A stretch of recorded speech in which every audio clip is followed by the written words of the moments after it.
कभी कभी जिंदगी इतनी भारी लगती है कि सुबह उठना भी पहाड़ चढ़ने जैसा लगता है। घड़ी टिक टिक करती है, लेकिन हम बिस्तर में पड़े रहते हैं, जैसे शरीर और दिमाग ने साथ छोड़ दिया हो। कभी काम की लंबी लिस्ट सामने होती है, पर हम सोच में ही उलझे रहते हैं।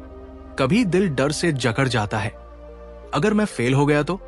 और कई बार हम खुद को कन्विंस कर देते हैं, मैं तो आलसी हूं, यही मेरी पहचान है। मैं हरिंदर इन सब जंजालों से गुजरा हूं। जिंदगी ने मुझे भी कई बार जमीन पर गिराया। फाइनेंशियल प्रॉब्लम्स, पर्सनल स्ट्रगल्स और लगातार फेलियर का बोझ। ऐसे भी दिन आए जब मैंने खुद से कहा, अब बहुत हो गया, शायद ये मेरी लिमिट है। पर धीरे धीरे मुझे समझ आया कि आलस कोई स्थायी कमजोरी नहीं है, ये बस एक नकाब है। कभी कंफ्यूजन का, कभी डर का, कभी थकान या रिग्रेट का। और तभी मेरे अंदर सवाल उठा, अगर आलस एक नकाब है तो उसके पीछे छिपा सच क्या है? क्या हर लेजीनेस का कोई क्योर हो सकता है? मैंने खोज शुरू की, मनोविज्ञान पढ़ा, खुद पर एक्सपेरिमेंट्स किए, और हर छोटे कदम से धीरे धीरे ये समझ आया, लेजीनेस दुश्मन नहीं है, ये एक सिग्नल है। यही सिग्नल हमें बताता है कि हमें क्लैरिटी चाहिए, करेज चाहिए या डायरेक्शन। और जब हम पहचान लेते हैं कि किस तरह की लेजीनेस हमें रोक रही है, तो क्योर भी साफ दिखाई देने लगता है। ये किताब breaking the cycle, 10 cures for everyday laziness उसी जर्नी की देन है। इसमें वो 10 चेहरे हैं जिनके पीछे लेजीनेस छुपी रहती है, और उनके क्योर्स जो आपको सिखाएंगे कैसे कंफ्यूजन से क्लैरिटी मिलेगी, कैसे डर को करेज में बदला जा सकता है, और कैसे कंफर्ट जोन से बाहर निकलकर ग्रोथ की असली दुनिया देखी जा सकती है। भाई, ये कोई ड्राई थ्योरी नहीं है, ये मेरी अपनी लड़ाई की सीख है। और अगर मैं इस साइकिल को तोड़ सका तो यकीन मानो तुम भी तोड़ सकते हो। तो चलो मेरे साथ इस जर्नी पर चलते हैं। कंफ्यूजन से लेकर कंफर्ट तक हर नकाब को उतारते हैं, और साथ मिलकर लेजीनेस को हराकर अपनी असली पोटेंशियल तक पहुंचते हैं। चैप्टर 1, धुंध में फंसा दिमाग, कंफ्यूजन। कभी ऐसा हुआ है कि आपके सामने कामों की लंबी लिस्ट रखी हो, क्लास की पढ़ाई करनी है, कोई प्रोजेक्ट सबमिट करना है, या जिंदगी का कोई बड़ा फैसला लेना है, लेकिन दिमाग मानो धुंध से भर गया हो। आप बैठे सोचते ही रह जाते हो, बार बार वही सवाल दोहराते हो, कहां से शुरू करूं, कौन सा काम पहले करूं, और अगर गलत चुन लिया तो? ये आलस्य नहीं है, ये कंफ्यूजन है। और साइकोलॉजी बताती है कि ये वही स्थिति है जिसे डिसीजन पैरालिसिस कहा जाता है, जब सोचने की प्रक्रिया इतनी भारी हो जाती है कि इंसान एक्शन लेने की क्षमता ही खो देता है। हमारे दिमाग की एक आदत है कि जितने ज्यादा विकल्प मिलते हैं, वो हर पॉसिबिलिटी पर विचार करना चाहता है, और यही ओवरथिंकिंग हमें चॉइस ओवरलोड में धकेल देता है। बैरी श्वार्ट्ज ने अपनी किताब द पैराडॉक्स ऑफ चॉइस में दिखाया है कि जब विकल्प बहुत बढ़ जाते हैं, हम असहज हो जाते हैं, निर्णय टालने लगते हैं, और अक्सर कुछ भी नहीं करते। यही कारण है कि ज्यादा सोचने से क्लैरिटी नहीं आती, बल्कि और धुंध पैदा होती है। सोचिए, एक क्रिकेटर क्रीज पर खड़ा है, बॉलर दौड़ रहा है, स्टेडियम में हजारों लोग शोर मचा रहे हैं, लेकिन बैट्समैन तय नहीं कर पा रहा कि शॉट खेलना है या बचना है, और नतीजा ये होता है कि वह फ्रीज कर जाता है। यही हाल हमारे दिमाग का है जब कंफ्यूजन हावी होता है। रिसर्च बताती है कि जब हम लगातार डिसीजंस लेते रहते हैं, क्या पहनना है, क्या खाना है, कौन सा काम कब करना है, तो हमारी मेंटल एनर्जी धीरे धीरे घटती जाती है। इसे डिसीजन फटीग कहा जाता है। और जब एनर्जी कम हो जाती है तो इंसान आसान रास्ते या डिफॉल्ट्स चुनने लगता है, यानी कुछ न करने का फैसला। इसके ऊपर परफेक्शनिज्म और गलती करने का डर हमें और रोकते हैं। हम सोचते रहते हैं कि परफेक्ट ऑप्शन ढूंढूं, फिर शुरू करूंगा। लेकिन ये परफेक्शनिज्म असल में प्रोग्रेस का दुश्मन है। एंजाइटी और ओवरथिंकिंग भी यही काम करते हैं। वे हमें एक इमेजिनरी सिक्योरिटी देने का इल्यूजन तो देते हैं, पर एक्शन को रोक देते हैं। अब सवाल है, इस धुंध से निकला कैसे जाए? जवाब सिंपल है, पहला छोटा कदम उठाओ। कंफ्यूजन का इलाज कोई बड़ा मास्टर प्लान नहीं है, बल्कि एक टाइनी एक्शन है। अगर असाइनमेंट का बोझ भारी लग रहा है तो पूरे ऐसे की चिंता मत करो, सिर्फ टाइटल लिखो।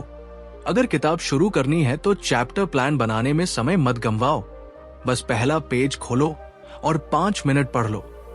जिम जाने का सोच रहे हो लेकिन एनर्जी नहीं है तो पूरे वर्कआउट की कल्पना मत करो, बस शूज पहनकर दरवाजे तक जाओ। इस प्रिंसिपल को एक्शन फर्स्ट थिंकिंग कहते हैं और न्यूरोसाइंस यही कहती है कि क्लैरिटी सोचने से नहीं आती, क्लैरिटी एक्शन से आती है। वैज्ञानिक शोध इस बात को बार बार कंफर्म करते हैं। एनालिसिस पैरालिसिस ये साबित करता है कि ज्यादा सोचने से दिमाग डिसीजन लॉक में फंस जाता है। चॉइस ओवरलोड बताता है कि ज्यादा विकल्प असहजता पैदा करते हैं और इंसान ठहर जाता है। डिसीजन फटीग ये सिखाता है कि लगातार निर्णय लेने से एनर्जी घटती है और इंसान डिफॉल्ट को चुनता है। और परफेक्शनिज्म ये उजागर करता है कि गलती का डर हमें शुरुआत करने से रोक देता है। लेकिन इन सब का इलाज यही है कि हम कदम बढ़ाएं। पहला छोटा कदम जैसे ही उठाते हैं, डिसीजन स्पेस सिमट जाता है, दिमाग की उलझन घटने लगती है और रास्ता साफ दिखने लगता है। तो भाई याद रखो, कंफ्यूजन कोई कमजोरी नहीं है, ये बस एक सिग्नल है कि डायरेक्शन नहीं, बस पहला कदम चाहिए। जब तक कदम नहीं उठाओगे रास्ता धुंधला रहेगा, लेकिन जैसे ही एक्शन लोगे धुंध हट जाएगी और मंजिल तक का रास्ता खुद दिखने लगेगा। चैप्टर 2 डर की जंजीरें, फियर। जरा सोचो, तुम्हारे सामने जिंदगी बदलने का एक सुनहरा मौका है। इंटरव्यू कॉल आया है, मंच पर बोलने का अवसर मिला है, या फिर कोई ऐसा कदम जिसे लेने से सब कुछ बदल सकता है। लेकिन जैसे ही तुम आगे बढ़ने की हिम्मत करते हो, दिल जोर जोर से धड़कने लगता है, हथेलियां पसीने से भर जाती है और दिमाग विस्पर करता है, अगर मैं फेल हो गया तो लोग हंसेंगे, क्या कहेंगे, और फिर तुम वही ठहर जाते हो। यही है डर वाली लेजीनेस। ये आलस नहीं है, ये भय है, असफलता का, रिजेक्शन का, शर्मिंदगी का। और अक्सर हम अपने आप को समझा देते हैं, मैं कर ही नहीं सकता। लेकिन न्यूरोसाइंस और मनोविज्ञान कहते हैं, डर उतना वास्तविक नहीं है जितना हम उसे मान लेते हैं, ये बस एक इल्यूजन है। हमारा दिमाग कुछ स्थितियों को खतरे जैसा ट्रीट करने लगता है, भले ही असली खतरा मौजूद न हो। शोध बताते हैं कि डर को हराने का सबसे असरदार तरीका है उसे धीरे धीरे फेस करना। इसे साइकोलॉजी में कहा जाता है एक्सपोजर थेरेपी। जब इंसान सुरक्षित माहौल में धीरे धीरे डर का सामना करता है तो डर का असर फेड आउट होने लगता है। इस प्रक्रिया में एक महत्वपूर्ण तत्व है एक्सटिंक्शन लर्निंग, यानी बार बार सामना करने से डर की जड़ें कमजोर पड़ती जाती है। यही कारण है कि जो लोग एक्सपोजर को निर्धारित चरणों में पूरा कर पाते हैं, उनके भीतर डर कम करने की क्षमता और भी मजबूत हो जाती है। और मॉडर्न एक्सपेरिमेंट्स में वर्चुअल रियलिटी का उपयोग करके भी डर घटाया गया है। जैसे ऊंचाई का डर, फियर ऑफ हाइट्स, को VR बेस्ड एक्सपोजर से धीरे धीरे कम किया गया। जोसेफ वॉल्प ने सिस्टमैटिक डिसेंसिटाइजेशन नामक तकनीक विकसित की थी, जिसमें डर का सामना रिलैक्सेशन टेक्निक्स के साथ करवाया जाता है। पहले एक फियर हायरार्की बनती है, आसान से मुश्किल तक के डर की सूची। फिर इंसान को रिलैक्सेशन टेक्निक सिखाई जाती है, जैसे डीप ब्रीदिंग या मसल रिलैक्सेशन, और अंत में स्टेप बाय स्टेप एक्सपोजर शुरू होता है। पहले छोटे डर का सामना, फिर धीरे धीरे कठिन परिस्थितियों तक पहुंचना। ये ऐसा है जैसे कोई बच्चा पहले शैलो पानी में उतरना सीखता है और धीरे धीरे गहरे पानी की ओर जाता है। दिलचस्प बात यह भी है कि कुछ प्रिलिमिनरी स्टडीज ने दिखाया कि अनकॉन्शियस एक्सपोजर, जहां डरावने स्टिम्युलस को इतने छोटे समय के लिए दिखाया जाए कि दिमाग उसे फुली रजिस्टर न कर पाए, भी डर को कम करने में मदद करता है। यह दर्शाता है कि डर कम करना केवल जागरूक स्तर पर नहीं, बल्कि हमारी अवचेतन प्रक्रियाओं से भी संभव है। तो इलाज क्या है? इसका जवाब सिंपल है, डर को खत्म करने की कोशिश मत करो, डर के बावजूद कदम उठाना सीखो। हर बार जब तुम किसी डर का सामना करते हो और जीतते हो, तुम्हारे भीतर करेज का नया लेयर जुड़ता है। सोचो, जब तुमने पहली बार साइकिल चलाई थी, जब पहली बार किसी ऊंची जगह पर चढ़े थे, जब पहली बार स्टेज पर गए थे, उस वक्त भी डर था, लेकिन जीत भी मिली। यही जीतें तुम्हारे अंदर छुपा खजाना है। इन्हें बार बार याद करना डर को कमजोर करता है। करेज का मतलब डर का न होना नहीं है। करेज का मतलब है डर के बीच कदम उठाना। तो भाई, अगर आज तुम्हें लगता है कि डर तुम्हें रोक रहा है, तो याद रखो, तुम्हारे पास दो रास्ते हैं। या तो डर से बचते रहो और धीरे धीरे उसका कंट्रोल बढ़ने दो, या फिर छोटे छोटे कदम लेकर उसे चुनौती दो, ताकि हर कदम तुम्हें मजबूत करे और हर जीत तुम्हारे सबकॉन्शियस को रीइंफोर्स करे कि मैं कर चुका हूं, मैं कर सकता हूं। डर की जंजीरें तुम्हें तब तक बांधे रखेंगी जब तक तुम उनका सामना नहीं करोगे, और जैसे ही तुमने सामना करना शुरू किया, धीरे धीरे वे जंजीरें ढीली पड़ने लगेंगी और तुम्हारा रास्ता खुल जाएगा। चैप्टर 3, मैं अच्छा नहीं हूं, फिक्स्ड माइंडसेट का जाल। कभी आपने अपने आप से कहा है, यार ये मेरे बस का नहीं है, मैं इस काम के लिए बना ही नहीं हूं। परीक्षा में कम नंबर आ गए तो दिमाग ने विस्पर किया, पढ़ाई मेरी ताकत नहीं है। प्रेजेंटेशन बिगड़ गया तो मन बोला, पब्लिक स्पीकिंग मेरे बस की बात ही नहीं। यही है फिक्स्ड माइंडसेट का जाल। ये सोच मान लेती है कि हमारी क्षमताएं पत्थर पर लिखी हुई है, जो आज है वही हमेशा रहेगा। अगर तुम्हें ड्राइंग नहीं आती तो कभी आर्टिस्ट नहीं बन सकते। अगर मैथ्स कमजोर है तो जिंदगी भर नंबर से डरते रहोगे। ये सोच हमें कोशिश करने से रोक देती है, क्योंकि शुरू करने से पहले ही दिमाग विस्पर करता है, बेकार है, पहले से ही हार तय है। लेकिन न्यूरोसाइंस और साइकोलॉजी की दुनिया कुछ और कहती है। कैरोल ड्वेक ने इसे इम्प्लिसिट थियोरीज ऑफ इंटेलिजेंस कहा। कुछ लोग एंटिटी थ्योरी यानी फिक्स्ड माइंडसेट मानते हैं कि इंटेलिजेंस स्थिर है, बदल नहीं सकती, लेकिन दूसरे इंक्रीमेंटल थ्योरी यानी ग्रोथ माइंडसेट में विश्वास रखते हैं कि दिमाग बदलता है, मेहनत और स्ट्रैटेजीज से स्किल्स बढ़ सकती है, और यही ग्रोथ माइंडसेट असली अनलॉक है। ब्रेन प्लास्टिसिटी दिखाती है कि हमारा मस्तिष्क जिंदगी भर नए न्यूरल कनेक्शंस बना सकता है, पुराने सर्किट्स बदल सकता है और प्रैक्टिस से नई एबिलिटीज विकसित कर सकता है। कई इंटरवेंशंस ने यह साबित किया है कि जब छात्रों को यह सिखाया गया कि ब्रेन फ्लेक्सिबल है, न्यूरोप्लास्टिक है और इंटेलिजेंस एफर्ट से बढ़ सकती है, तो उनकी मोटिवेशन, रेजिलियंस और परफॉर्मेंस बेहतर हुई।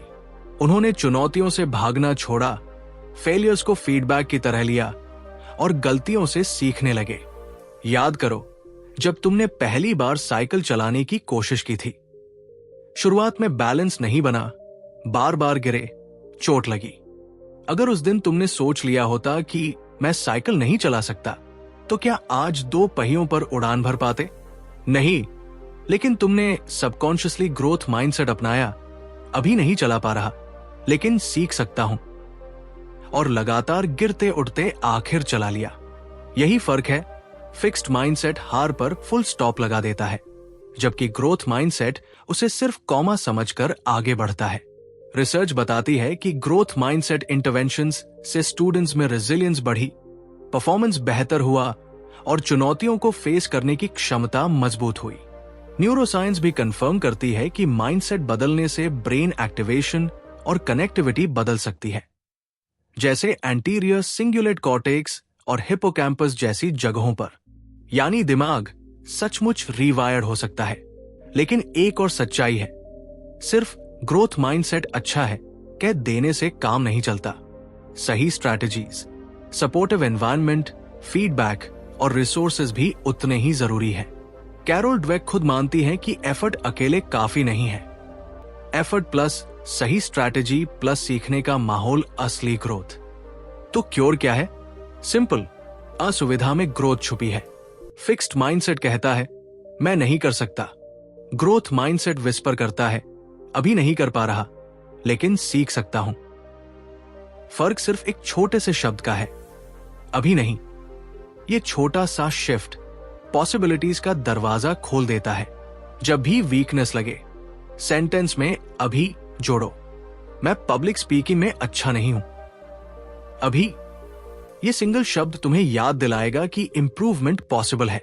ग्रोथ माइंडसेट का मतलब है डिस्कंफर्ट में कदम रखना, छोटे फेलियर्स को गले लगाना, स्ट्रैटेजीज को टेस्ट करना, फीडबैक लेना और हर छोटी इंप्रूवमेंट सेलिब्रेट करना। धीरे धीरे ये माइक्रोगेन्स तुम्हें साबित करेंगे कि ग्रोथ सिर्फ थ्योरी नहीं है, बल्कि तुम्हारी ओन कहानी बन सकती है। तो भाई, जब अगली बार दिमाग विस्पर करे कि ये तेरे बस का नहीं है, तो तुम कामली जवाब देना, अभी नहीं। और देखना, यही 2 शब्द फिक्स्ड माइंडसेट की दीवारों को गिराकर तुम्हें ग्रोथ के दरवाजे तक ले जाएंगे। चैप्टर 4, थकी हुई रूह या आलस, टायर्डनेस का सच। शाम के 7 बज चुके हैं। तुमने सोचा था चलो अब काम शुरू करते हैं, किताब खोलते हैं या जिम जाते हैं। लेकिन जैसे ही उठने की कोशिश की, शरीर भारी लगने लगा, आंखें बोझिल हो गई और दिमाग विस्पर करने लगा, बहुत थक गया हूं, आज नहीं, कल कर लूंगा। यही है टायर्डनेस वाली लेजीनेस। पर सच यह है कि ज्यादातर बार ये असली थकान नहीं होती। ये वैसा ही इनर्शिया है जैसे कोई कार स्टार्ट होकर रुक जाए। वो खड़ी है, इंजन चालू है, पर चलाने के लिए सिर्फ पहला धक्का चाहिए। असली समस्या ये है कि दिमाग हमें कन्विंस कर लेता है कि हमारी एनर्जी खत्म हो चुकी है, जबकि हकीकत में शरीर अभी भी कैपेबल होता है। विज्ञान कहता है कि अक्सर हम फिजिकली नहीं बल्कि मेंटली थक जाते हैं। मानसिक थकावट यानी मेंटल फटीग, ये लंबी कंसंट्रेशन, लगातार कॉग्निटिव काम, मल्टीटास्किंग और एंडलेस नोटिफिकेशन से पैदा होती है। जब दिमाग ज्यादा इंफॉर्मेशन प्रोसेस करता है तो साइकोलॉजिकल एनर्जी ड्रेन होने लगती है। रिसर्चर्स बताते हैं कि ये मानसिक थकान हमारी मोटिवेशन और डिसीजन मेकिंग को प्रभावित करती है और हमें महसूस होता है जैसे हमारा शरीर भी थक गया है, जबकि मसल्स, एनर्जी स्टोर्स और फिजिकल पोटेंशियल अब भी मौजूद होते हैं। असल फर्क परसेप्शन का है। दिमाग कहता है कि एक्सर्शन बहुत है, इसलिए टास्क्स भारी लगते हैं। यही कारण है कि मैराथन रनर्स या एथलीट्स कई बार थकान की सीमा पार करके भी परफॉर्म करते हैं, क्योंकि मसल्स उतनी कमजोर नहीं हुए होते जितना दिमाग ने बिलीव करा दिया है। लेकिन इंटरेस्टिंग यह है कि जैसे ही हम छोटा सा एक्शन लेते हैं, जैसे उठकर 2 मिनट टहलते हैं, हाथ पांव हिलाते हैं या गहरी सांस लेते हैं, तो मस्तिष्क को एक नया सिग्नल मिलता है कि हम एक्टिव हैं। हार्वर्ड हेल्थ के अनुसार मॉडरेट मूवमेंट मस्तिष्क को पॉजिटिव फीडबैक देता है, मोटिवेशन बढ़ती है, कंफ्यूजन कम होती है और फटीग की अनुभूति घटती है। यानी टायर्डनेस का असली इलाज आराम नहीं बल्कि मूवमेंट है। और मूवमेंट बहुत बड़ा होना जरूरी नहीं। हल्का स्ट्रेचिंग, छोटे से वॉक या बस शरीर को एक्टिवेट करने वाली कोई भी छोटी एक्टिविटी काफी है। तो भाई, टायर्डनेस का सच यही है, ये हमेशा शरीर की थकान नहीं होती बल्कि दिमाग का बनाया हुआ इल्यूजन होता है। जब भी लगे कि एनर्जी खत्म हो गई है, याद रखना कि क्योर रेस्ट नहीं बल्कि छोटा स्टेप है। 2 मिनट की हल्की एक्टिविटी करो, जांघें हिलाओ, उठ बैठो या बस हाथ पैर हिलाओ। एक माइक्रो टास्क उठाओ, 2 पंक्तियां लिखो, एक पैराग्राफ पढ़ो। जैसे ही तुम इनर्शिया तोड़ते हो, तुम्हारा दिमाग नई एनर्जी जनरेट करने लगता है और मोमेंटम अपने आप बिल्ड होता है। यही है टायर्डनेस से बाहर निकलने का असली राज, मूवमेंट से एनर्जी जगाना। चैप्टर 5, बेरुचि का रोग, इंटरेस्ट कैसे जगाए। कभी ऐसा हुआ है कि किताब सामने खुली हो लेकिन हर पन्ना बोझ लगे, असाइनमेंट लैपटॉप पर पड़ा हो लेकिन उंगलियां कीबोर्ड तक जाने से मना कर रही हो, जिम की मेंबरशिप हो लेकिन दरवाजे तक जाने का मन ही ना करे। यही है लैक ऑफ इंटरेस्ट वाली लेजीनेस। असल में हम आलसी नहीं होते, हम बस एक्साइटेड नहीं होते। दिमाग किसी काम को बोरिंग टैग कर देता है और बोरिंग काम पर ब्रेन अपने आप एनर्जी सेव मोड में चला जाता है। न्यूरोसाइंस बताती है कि मोटिवेशन और इंटरेस्ट का रिश्ता गहराई से डोपामाइन से जुड़ा है। डोपामाइन मस्तिष्क की वो करेंसी है जो हमें बताती है कि कौन सा काम वर्थ डूइंग है। ये रिवॉर्ड प्रेडिक्शन एरर एनकोड करती है, यानी दिमाग कंपेयर करता है कि रिवॉर्ड कैसा मिला और कैसा सोचा था। अगर रिवॉर्ड करीब और अट्रैक्टिव लगे, डोपामाइन रिलीज होती है और एनर्जी अपने आप आती है। लेकिन अगर काम डल लगे, आउटकम बहुत दूर या एब्स्ट्रैक्ट लगे, तो डोपामाइन सिग्नलिंग गिर जाती है और दिमाग उस काम को कम प्रायोरिटी दे देता है। यही वजह है कि एग्जाम की किताबें अक्सर थकान जैसी लगती है, क्योंकि रिजल्ट मंथ्स बाद आता है। वही एक इंस्टाग्राम रील तुरंत डोपामाइन देती है, पर दिमाग की यही मैकेनिज्म हमें इंटरेस्ट जगाने का रास्ता भी दिखाती है। जब हम किसी काम को आउटकम से जोड़ते हैं या उसमें नॉवेल्टी भरते हैं, तो ब्रेन उसे रिवॉर्ड वर्दी मानने लगता है। अगर किताब पढ़ना बोझ लगता है, तो इमेजिन करो कि ये एग्जाम तुम्हें किस करियर तक ले जाएगा। अगर एक्सरसाइज में मजा नहीं आता, तो सोचो कि फिट वर्जन बनने पर तुम्हारा कॉन्फिडेंस कैसा होगा। और अगर रूटीन पूरी तरह डल लगे, तो उसमें छोटा ट्विस्ट डालो, जगह बदलो, मेथड बदलो या खुद को मिनी चैलेंज दो। रिसर्च बताती है कि नॉवेल्टी और थोड़ी अनप्रेडिक्टेबिलिटी क्यूरियोसिटी जगाती है और इंट्रिंसिक मोटिवेशन बढ़ाती है। असल मैजिक तब होता है जब एक्सट्रिंसिक और इंट्रिंसिक दोनों बैलेंस में हो। बाहर का रिवॉर्ड जैसे मार्क्स, पैसा, प्रेस हमें पुश करता है, लेकिन अंदर की फायर, ऑटोनॉमी, मास्टरी और मीनिंग हमें पुल करती है। जब दोनों साथ होते हैं, तब दिमाग के रिवॉर्ड सर्किट्स फुल एक्टिव हो जाते हैं। इसका इलाज सिंपल है, काम को आउटकम से जोड़ो, नॉवेल्टी भरो और माइक्रो गोल्स बनाओ। विजन बोर्ड लगाओ जिसमें तुम्हारे बड़े गोल्स दिखते हो, ताकि हर छोटा स्टेप उस डेस्टिनेशन से जुड़ा महसूस हो। गैमिफाई करो, खुद को छोटे टाइम बाउंड चैलेंजेस दो, हर माइलस्टोन पर मिनी रिवॉर्ड रखो। काम को छोटे हिस्सों में बांटो और हर हिस्से के बीच वेरिएशन या सरप्राइज भरो, ताकि क्यूरियोसिटी बनी रहे। और सबसे जरूरी, मीनिंग खोजो, क्योंकि जब काम में पर्सनल वैल्यू दिखती है, तब इंटरेस्ट नेचुरल हो जाता है। तो भाई, बेरुचि कोई कमजोरी नहीं है, ये सिर्फ दिमाग का सिग्नल है कि उसे क्लियर रिवॉर्ड या नॉवेल्टी चाहिए।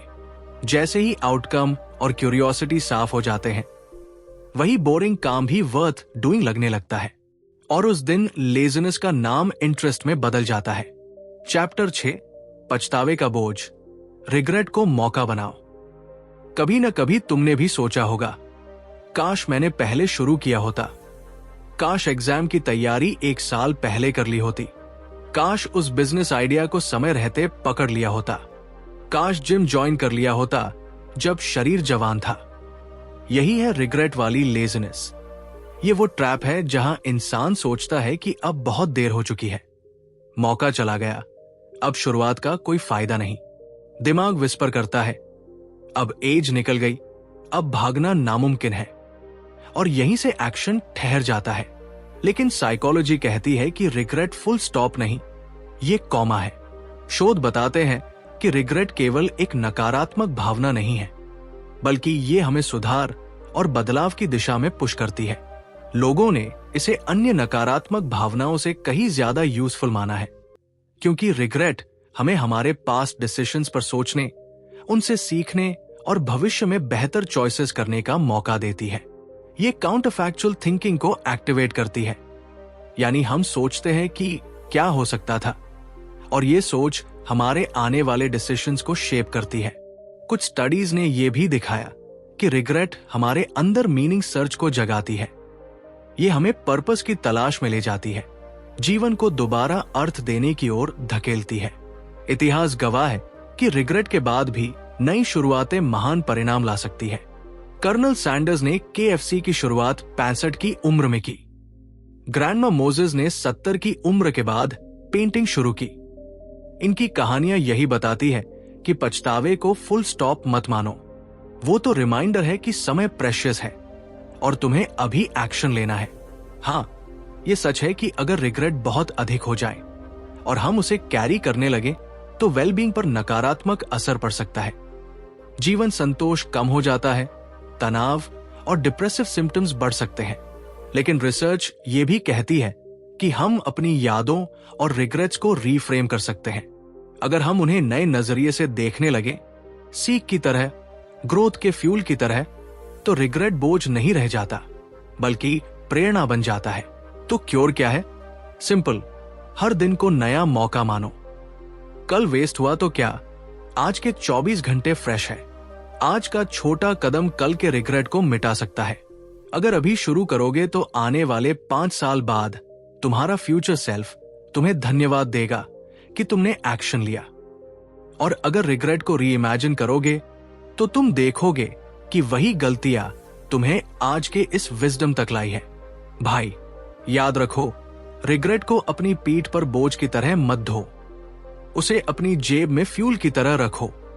फर्क बस इतना है कि रिग्रेट तुम्हें रोके या धकेले, ये तुम्हारे हाथ में है। और सच यही है, कभी भी देर नहीं होती, लेकिन एक्शन न लेने से ही देर होती है।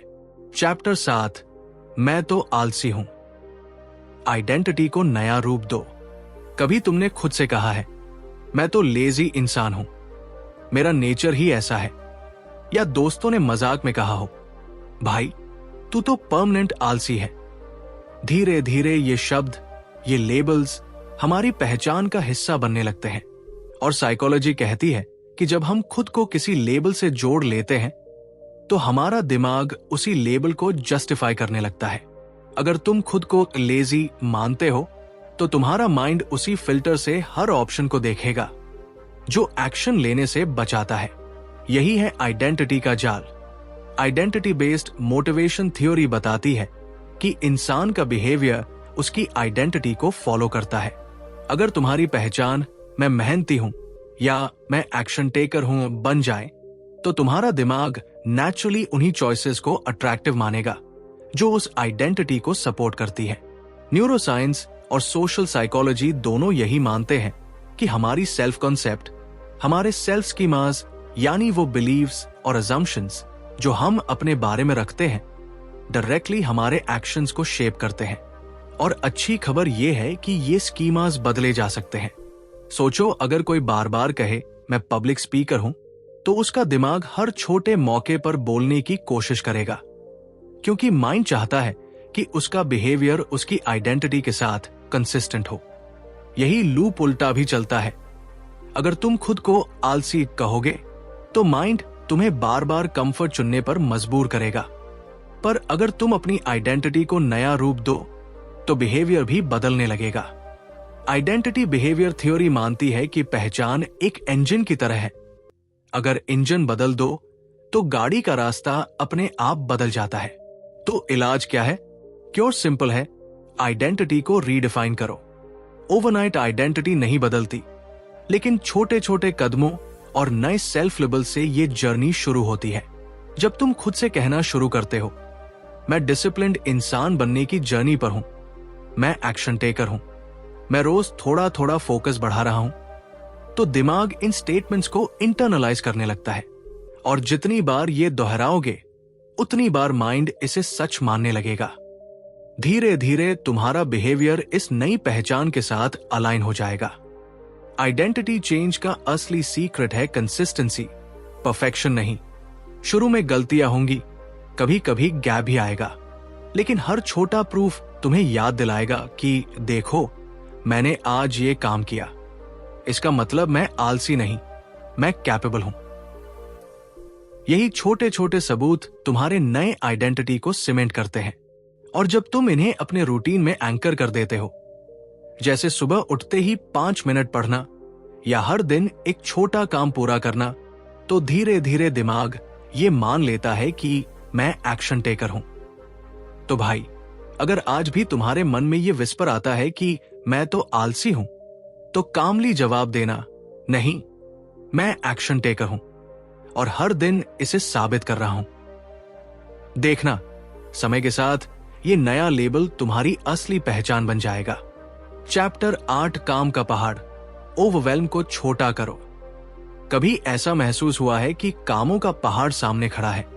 एग्जाम की तैयारी करनी है, प्रोजेक्ट सबमिट करना है, घर की जिम्मेदारियां संभालनी है, और वो सब इतना बड़ा लगने लगता है कि मन विस्पर करता है, ये मुझसे होगा ही नहीं।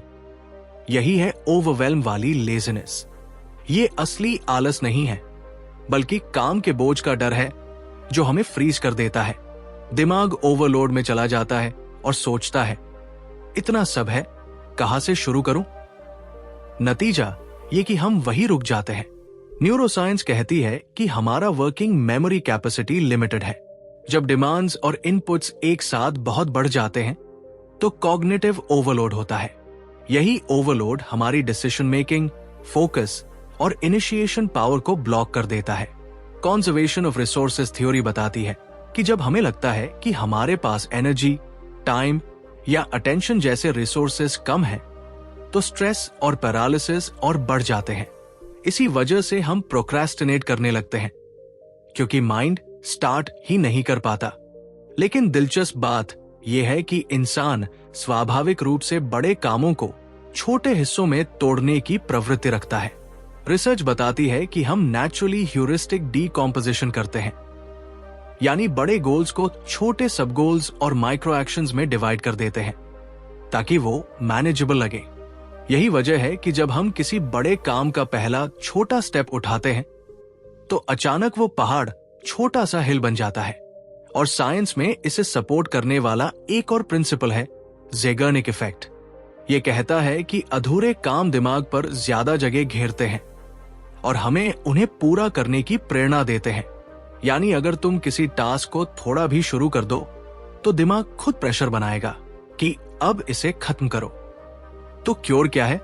सिंपल, काम को छोटा करो और एक्शन शुरू करो। पूरी किताब पढ़नी है, सिर्फ पहला चैप्टर खोलो। पूरी सफाई करनी है, एक कमरे से शुरू करो। पूरी प्रेजेंटेशन बनानी है, सिर्फ पहली स्लाइड की हेडिंग लिखो। एक बार ये पहला स्टेप उठ गया तो इनर्शिया टूट जाएगा और बाकी काम मैनेजेबल लगने लगेगा। भाई याद रखो, ओवरवेल्म का इलाज परफेक्ट प्लानिंग नहीं है, बल्कि माइक्रो एक्शन है। पहाड़ को देखकर घबराना इजी है, लेकिन जैसे ही तुम पहला पत्थर हटाते हो रास्ता दिखने लगता है। और जितना छोटा स्टेप होगा उतनी जल्दी माइंड उसे एक्सेप्ट करेगा। धीरे धीरे ये छोटे कदम पूरे पहाड़ को कॉन्कर करने की ताकत बन जाते हैं। चैप्टर 9, फोन का जादू, डिस्ट्रैक्शन से आजादी। सोचो, तुमने किताब खोली है या लैपटॉप पर प्रोजेक्ट शुरू किया है, लेकिन तभी फोन वाइब्रेट करता है। एक नोटिफिकेशन, फिर दूसरा, और फिर मन विस्पर करता है, बस 2 मिनट देख लेता हूं। लेकिन ये 2 मिनट कब आधे घंटे बन जाते हैं पता ही नहीं चलता। यही है डिस्ट्रैक्शन वाली लेजीनेस। तुम आलसी नहीं हो, असल में तुम्हारा दिमाग डोपामाइन ट्रैप में फंस गया है। हर स्वाइप, हर लाइक, हर रील तुम्हारे दिमाग को छोटा सा रिवॉर्ड देती है और दिमाग उसी छोटे रिवॉर्ड का एडिक्ट हो जाता है। बार बार तुम्हें फोन चेक करने के लिए पुश करता है। न्यूरोसाइंस बताती है कि फोन और सोशल मीडिया किसी मिनी कैसीनो से कम नहीं। हर स्वाइप, हर नोटिफिकेशन रिवॉर्ड पाथवेज को एक्टिवेट करती है और एक फीडबैक लूप बनाती है। ये वही लूप है जो कंपल्सिव चेकिंग बिहेवियर को जन्म देती है। स्टडीज यहां तक दिखाती है कि हैवी सोशल मीडिया यूज दिमाग के रिवॉर्ड सर्किट्स की डोपामाइन कैपेसिटी को प्रभावित कर सकता है। यानी जितना ज्यादा यूज, उतनी रिवॉर्ड सीकिंग हैबिट गहरी। यही कारण है कि जब कोई काम बड़ा और उसका रिवॉर्ड दूर लगता है तो दिमाग उसे टालकर तुरंत डोपामाइन वाले छोटे काम चुन लेता है। Scrolling, swiping, checking, short form videos और कांस्टेंट कॉन्टेक्स्ट स्विचिंग ने हमारी मेमोरी और अटेंशन पर भी असर डाला है। रिसर्च बताती है कि इससे प्रोस्पेक्टिव मेमोरी डिग्रेड होती है, यानी याद रखना कि आगे क्या करना है, वो एबिलिटी कम हो जाती है। मीडिया मल्टीटास्किंग करने वाले लोग कॉग्निटिव कंट्रोल और अटेंशन स्विचिंग में भी कमजोर पाए गए हैं। यानी फोन सिर्फ समय नहीं खा रहा, वो धीरे धीरे दिमाग की प्लान बनाने और फोकस रखने की कैपेसिटी भी खा रहा है। लेकिन सोल्यूशन विल पावर में नहीं है। विल पावर एक लिमिटेड बैटरी है और फोन के अगेंस्ट वो अकेली जीत नहीं सकती। असली क्योर है एनवायरनमेंट डिजाइन। अगर फोन पास है, दिमाग उसे चेक करेगा ही। इसलिए पहला कदम है टेम्पटेशन को दूर रखना। फोन को फिजिकल डिस्टेंस दो, साइलेंट मोड में रखो या काम के वक्त दूसरे कमरे में छोड़ दो और अपने काम को छोटे फोकस स्प्रिंट्स में डिवाइड करो। जैसे पोमोडोरो मेथड, 25 मिनट काम फिर छोटा ब्रेक। इससे दिमाग को मैनेजेबल चंक्स मिलते हैं और फोन से फाइट आसान हो जाती है। डिस्ट्रैक्शन से आजादी का दूसरा तरीका है डोपामाइन को रीट्रेन करना।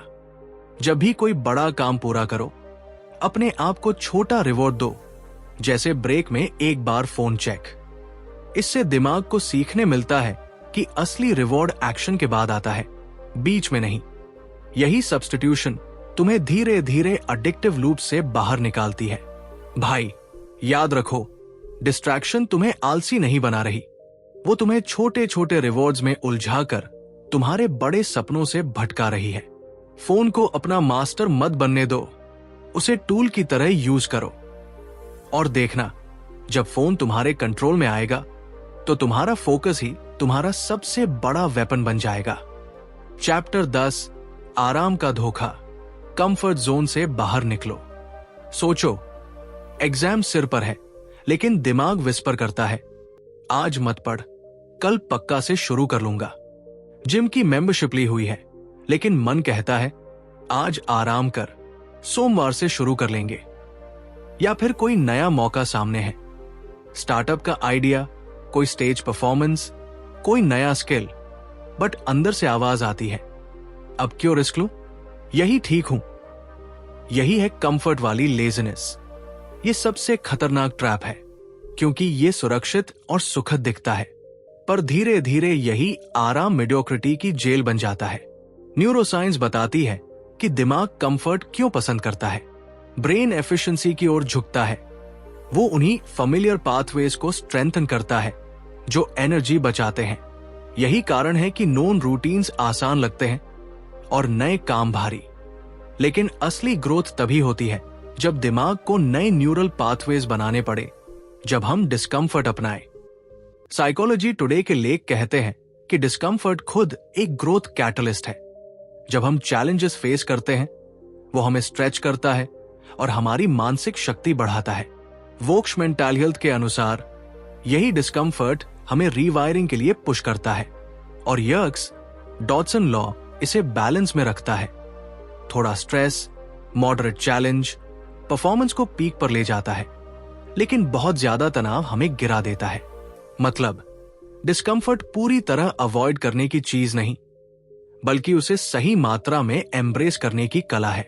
तो सवाल ये नहीं कि क्या मैं कंफर्ट जोन से बाहर निकलूं, असली सवाल ये है, मैं कौन सा डिस्कम्फर्ट चुनूं। ग्रोथ के लिए हर बार एक्सट्रीम चुनना जरूरी नहीं। छोटे डिस्कम्फर्ट से शुरुआत करो। कोल्ड शावर लो, एक्स्ट्रा 10 मिनट वॉक कर लो, किसी अजनबी से बात कर लो, नया हॉबी या स्किल आजमा लो। ये टाइनी डिस्कम्फर्ट्स दिमाग को मैसेज देते हैं, मैं असुविधा संभाल सकता हूं। और जैसे जैसे तुम ये एक्सपीरियंसेस कलेक्ट करते हो, तुम्हारी कैपेसिटी बढ़ती जाएगी। धीरे धीरे बड़े चैलेंजेस मैनेजेबल लगने लगेंगे। डिस्कम्फर्ट को दुश्मन मत मानो, उसे दोस्त की तरह देखो जो तुम्हें तुम्हारे बेस्ट वर्जन तक पुश कर रहा है। हर बार जब मन कहे ये मुश्किल है, मत करो, तो उसे रीफ्रेम करो, यही तो मेरी ग्रोथ का साइन है।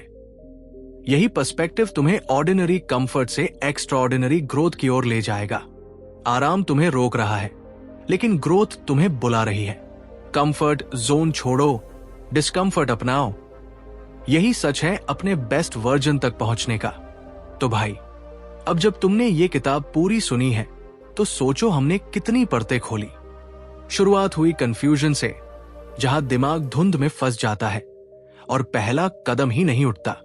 फिर डर की जंजीरों को देखा, जो हमें अवसर के सामने भी रोक देती है। उसके बाद समझा फिक्स्ड माइंडसेट का जाल, जब हम खुद को मैं अच्छा नहीं हूं कहकर रोक लेते हैं। हमने टायर्डनेस के इल्यूजन को पहचाना, जहां असली थकान कम और मेंटल एग्जॉशन ज्यादा होती है। लैक ऑफ इंटरेस्ट वाली लेजीनेस को समझा, जहां डोपामाइन दूर के रिवॉर्ड्स को नजरअंदाज कर देता है। फिर रिग्रेट पर बात की, जो बोझ लग सकता है, लेकिन सही नजरिए से वही रिग्रेट हमारी ग्रोथ का ईंधन बन सकता है। ओवरवेल्म वाले पहाड़ से भी गुजरे, जहां काम बहुत बड़ा दिखता है और दिमाग फ्रीज हो जाता है। सीखा कि छोटे छोटे हिस्सों में काम तोड़कर वही पहाड़ मैनेजेबल बन सकता है। डिस्ट्रैक्शन के जादू को समझा, कैसे फोन और सोशल मीडिया हमें डोपामाइन ट्रैप में फंसाकर बड़े सपनों से भटका देते हैं, और आखिर में कंफर्ट जोन के धोखे को देखा, जहां आराम की आदत हमें मेडियोक्रिटी में कैद कर देती है, जबकि थोड़ी सी डिस्कंफर्ट ही ग्रोथ की असली चाबी है। इस पूरी जर्नी का एक ही संदेश है, आलस कोई स्थायी कमजोरी नहीं, बल्कि दिमाग के बनाए ट्रैप्स है, और हर ट्रैप का क्योर है छोटा एक्शन, सही माइंडसेट और थोड़ा सा करेज। तुम आलसी पैदा नहीं हुए हो, तुम कैपेबल पैदा हुए हो, और तुम्हारी पहचान वही होगी जिसे तुम रोज अपने एक्शन से गढ़ोगे। याद रखो, आलस धुंध है और एक्शन वो रोशनी है जो धुंध को हटाकर रास्ता साफ कर देती है। अब ये किताब बंद करने के बाद पहला कदम तुम्हारा इंतजार कर रहा है।